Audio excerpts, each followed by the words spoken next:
The 18th of December 1878 was a day in history when a leader was born in a place called Gori in Georgian town. For some people, his thinking and working style were excellent, while in some parts of the world he was called the world's most cruel dictator. Later, this boy became the dictator of the world's first communist state.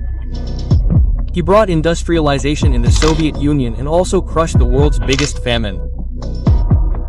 He suffered from jail to exile, and on the other hand, he reinstated the secret police and built detention and forced labor camps.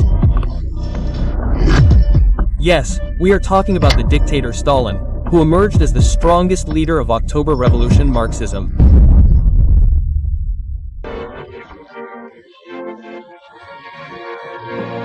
He was popular far beyond any other world leader in the Soviet Union. His image was everywhere. He had become a living icon. Star left him with no doubt as to who they should fear most, him and Hitler. A crucial chapter in the story struggle. The death of one of the fathers of the Cold War, Joseph Stalin, was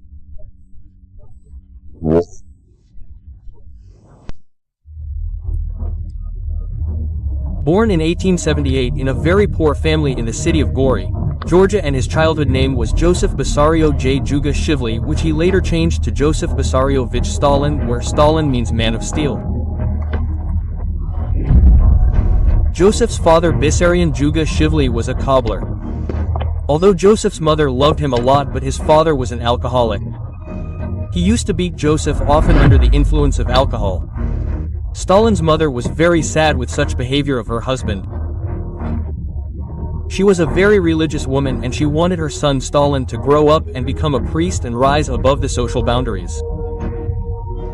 To save his son from his father's atrocities, he was taken away from home and educated in a church school in the city. Joseph was different from other children. Stalin may have been short-tempered, but he was very intelligent in studies.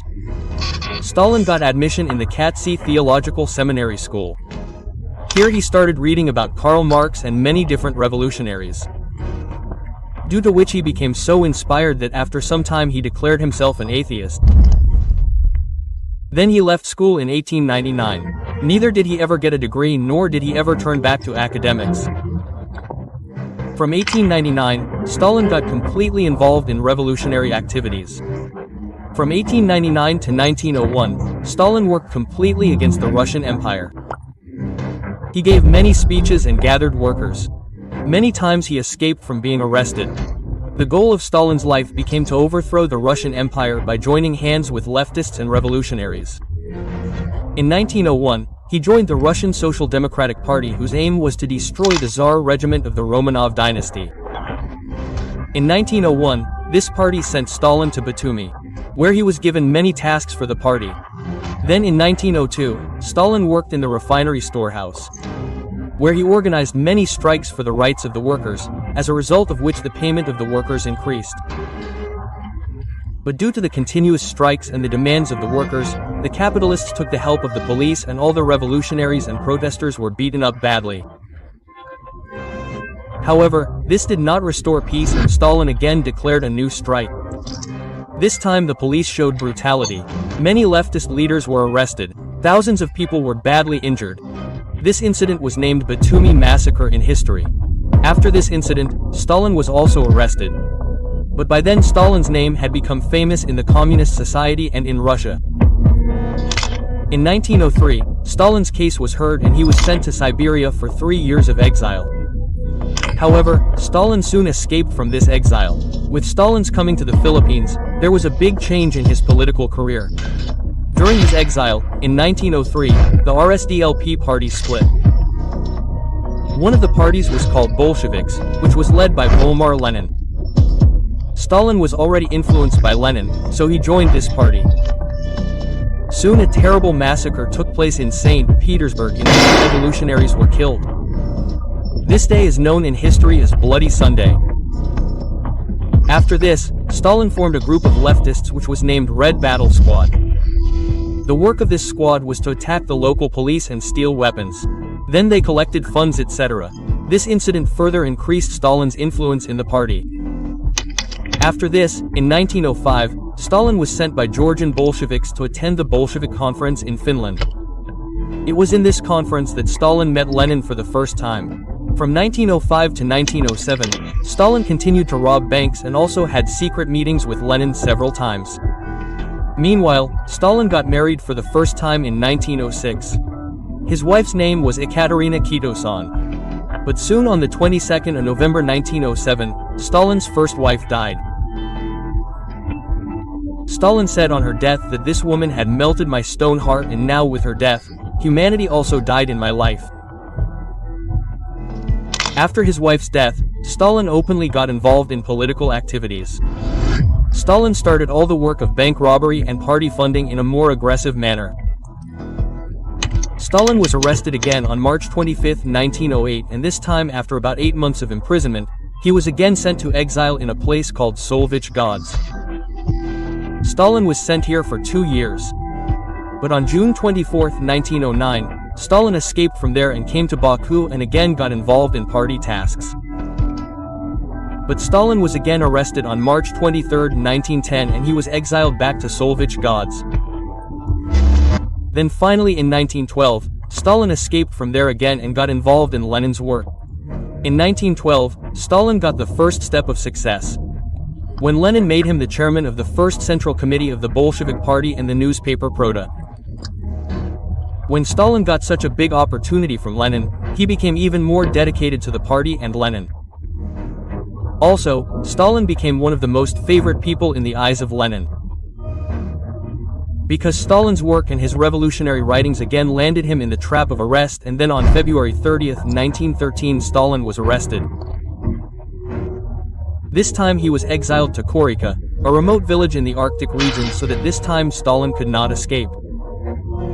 On April 3, 1917, Stalin finally returns to Russia after completing his exile. Stalin's homecoming spreads a wave of happiness in the entire workers' community of Russia. Now demonstrations start everywhere. Comrade Stalin starts addressing many speeches and rallies. During this time, Lenin also publishes his April thesis. Now the preparations for the end of the Tsar Empire in Russia were going on in full swing. Only after this, in the April meeting, Stalin is elected as the political bureau in the Bolsheviks' Central Committee. Now the talk of crushing the Russian Empire was going on when the Bolsheviks militants revolted in July. The army started getting targeted everywhere and Russia stood on the brink of a bloodbath. Hurt by this, the government started surrounding the Bolsheviks badly. Meanwhile, Stalin saved Lenin's life. He hid Lenin here and there and finally sent him to Finland. After this, with the strong support of Stalin and Lenin's influence, there was another revolution in Russia in October. This time the Bolsheviks seized power completely and declared themselves the government. Now Lenin becomes the founder of the world's first communist nation, the USSR. Here Stalin's power also increases because now he becomes a special member of a party which was running the entire USSR at this time. But in 1924, Lenin dies due to serious medical issues. And then a rift begins between two people in the party regarding his succession. One of them was Leon Trotsky and the other was Joseph Vissarionovich Stalin. There was a lot of discord between Stalin and Trotsky from the very beginning, due to which both of them did not like each other. Due to this, fights for the throne started in the Bolshevik Party. In 1924, Stalin started the slogan of socialism in one country. Its purpose was to strengthen communism in the Soviet Union. But this step was against Marxism and the thinking of Trotsky, who wanted to execute international communism and spread it all over the world. Stalin was the general secretary of the party committee, and using his power, he started taking action against Trotsky. In 1929, he expelled Trotsky from the party and the country, and in 1940 the news came that his entire family had been murdered. If historians are to be believed, then Stalin had created an organization named NKVD. This organization was an intelligence police whose job was to kill people and punish them. By 1930, Stalin came into dictatorship power and implemented his first 3 5-year plans on the 1st of October 1928. According to this plan, he wanted to work on excessive and accelerated industrialization, and this project also benefited the USSR a lot. This increased the production of coal, oil, and many other things.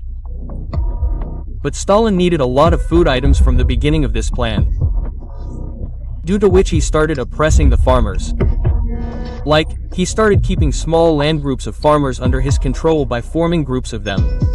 And moreover, he started giving 90% of the production to the ruling elves and 10% was left with the farmers. Farmers had not yet recovered from these problems when suddenly natural calamities started coming, due to which harvesting started decreasing to less than half and almost all the crops started going to the ruling elves. Due to these reasons, the condition of the farmers started getting worse day by day. This step of Stalin brought famine in the Soviet Union, which is called the Soviet famine. In this famine, which lasted from 1930 to 1933, people started dying of hunger in most of the agricultural areas of Soviet Union like Ukraine, Northern Caucasus, Volga region, Kazakhstan, the South Urals and West Siberia, etc. It is believed that during this period about 80 lakh people died due to hunger in the entire Soviet Union. Continuously showering bottles on people and killing lakhs of people, Stalin slowly started feeling that now his throne might be snatched away. Due to which he took a terrible decision. He tried to bring an act which was heart-wrenching. The name of this act was the Great Bird. According to which any person from whom Stalin felt threatened or someone who started becoming famous, he was killed according to this act. Around 1934, Stalin created the NKVD, whose job was to run the laborers and punish people. But according to some facts, Stalin's organization also worked as a secret police.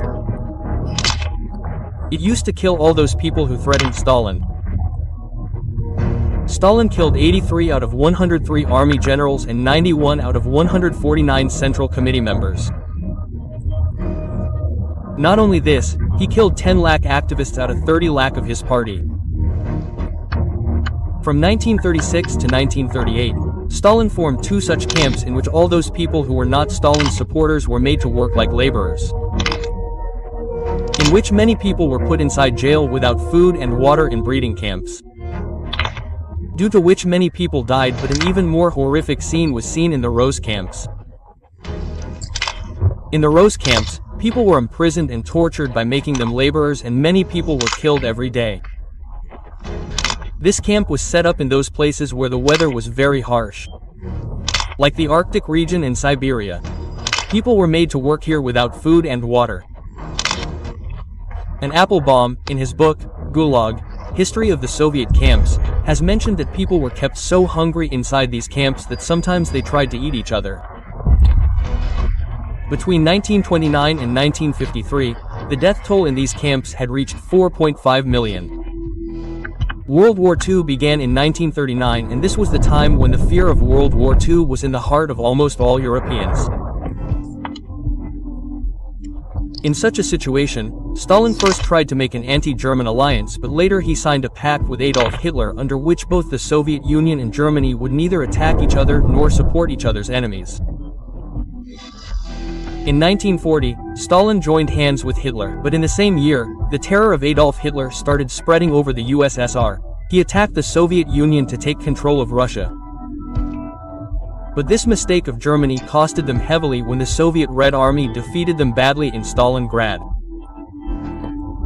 And with this, Stalin's dominance increased in entire Eastern Europe for the next 50 years. After this, the Soviet Union, the Great Britain, China and the United States of America formed their alliance and won World War II with the Nagasaki attack in 1945.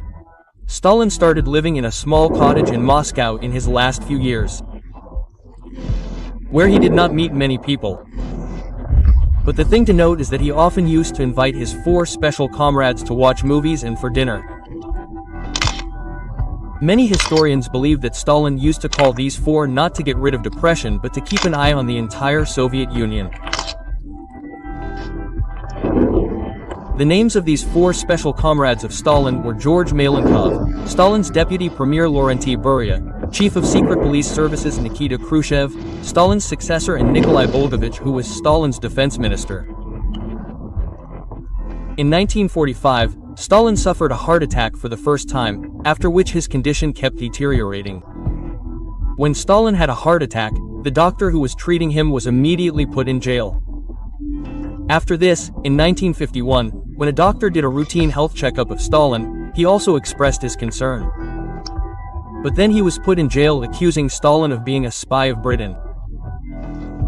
Stalin's health was continuously deteriorating, and after about a year he called a Central Committee Congress meeting. In this meeting, everyone thought that Stalin was going to choose his successor. But the opposite happened. He even told the leaders of his inner circle that they have no power without Stalin. This thing worsened the situation of that meeting. Many people believe that it was after this meeting that Stalin was poisoned by one of those 4 comrades. The 28th of February 1953 was the last night when Stalin's 4 special comrades had a final feast with him. In this feast, Stalin took information from these 4 special comrades about his dreadful Project Doctor's plot. According to this project, Stalin used to put many Jewish doctors inside the jail and in his camps. On the same day, Stalin again suffered a heart attack and his condition became very serious. Seeing such a serious condition, doctors were sent to Stalin, where half of his body became a victim of paralysis. The news of Stalin falling ill was broadcast on the radio, and it was told that his condition is very serious due to the heart attack on Sunday. After which this news spread all over the world. On the night of March 5, 1953, when Joseph Vissarionovich Stalin took his last breath, then this cruel dictator of the Soviet Union came to an end. His death may have been mysterious, but millions of people gathered at his funeral and were shedding tears. Even though history calls him a cruel dictator, Stalin called himself a revolutionary and comrade throughout his life, and with this pride he took his last breath.